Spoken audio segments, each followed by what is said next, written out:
All right, a couple of things happening in the turtle nest. This is a guitar that I'm sanding down, trying to get it a little bit lower here. You can see there's a little lip there from where I had routed a corner on that.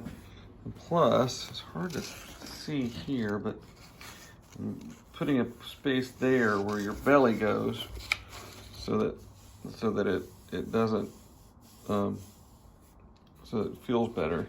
And there's a spot down here as well you can't really see, but got them clamped down and been using the good old handy rasp and sander to try to get some new shapes here on this guitar, and then this one will be ready. I'm making this for someone who's going to turn this into a guitar themselves. They just needed the body set up correctly.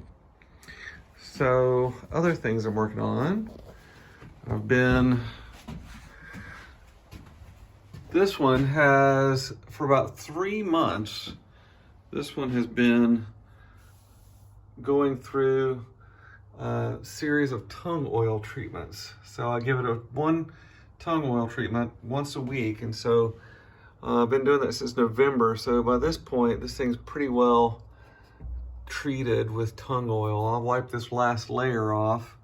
I'll show you the back as well here. So I'll wipe this last layer off, and this one will be ready for some more work. But yeah, this is the stripes on the back are walnut. The wood is poplar, and the front on this is walnut. It's all walnut. It's little strips all glued together this way and then glued to the poplar. Okay, so here's another guitar that I took completely apart.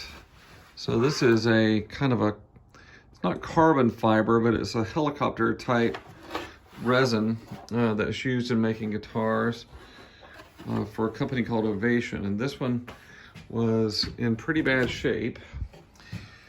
And I tried to repair the top, and I did, but it was still so weak and old that it wasn't staying right. So I just ripped the whole thing apart, ripped the top from the rest of the body. And so I'm either now going to do some serious repair to this top before putting it back together, or I'm going to get new material and do an entirely new top and reuse the back.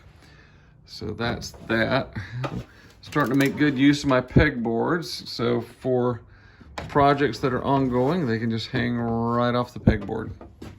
All right, and here's my acoustic guitar. I've been working on this for a while. It was in pretty bad shape.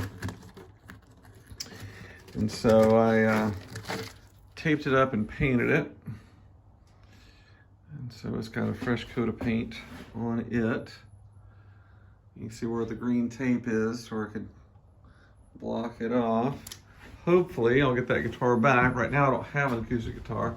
Okay, so that other guitar that had was all torn apart. Here's the neck for it, and here is the bridge that went on that. And when I tried to glue this thing on, it just popped right off of that body. And so that was probably my fault for not prepping it well enough and not clamping it well enough.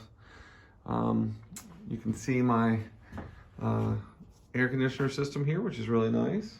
Oh, here's a neat little jig you might like. So this is a very small table saw. You can see the blade there. So I got this really small table saw, and I created this sled for it. And this thing just slides over. I'll back up a little bit so you can see it. So this thing just slides over there. It's took me a couple of years to get it this smooth, but it's really, really smooth. And so what I use it for is making fretboards, right? So the place where the frets go on the thing. So you can see this one's already got one little little place cut out in it. To get them to exactly the right size, I have this guide. Now I created this guide because it's a special size. But this one is one that I bought, right? And so what I do is I glue these guides to the back of these boards. And then over here, I have a little piece of wood. And down there in that center, there's a little notch, a little nipple that fits right in these notches. So I'll show you. You can watch it kind of find the notch. And then when it finds, oh, hold on. It's hard to do this with one hand. So you find the notch, oh, and it pops into place. You notice that now it's popped into place, it's completely flush. Then, when I turn on the saw, I just run it through there, and it cuts the slot in exactly the same place every time, just by sliding back and forth over that. You get a correct slot every time with that little saw. So the end result will look something like this. This is one that's already cut. You can see that it looks just like a guitar neck, except without the frets, but it's all the slots are cut. Now I'll just need to take and bevel it. It's flat right now. It needs to be beveled like this, right? So it'll need to be beveled, and then it'll be ready for frets, and then it'll be ready for a guitar. And that's it. Hope you enjoyed the little tour.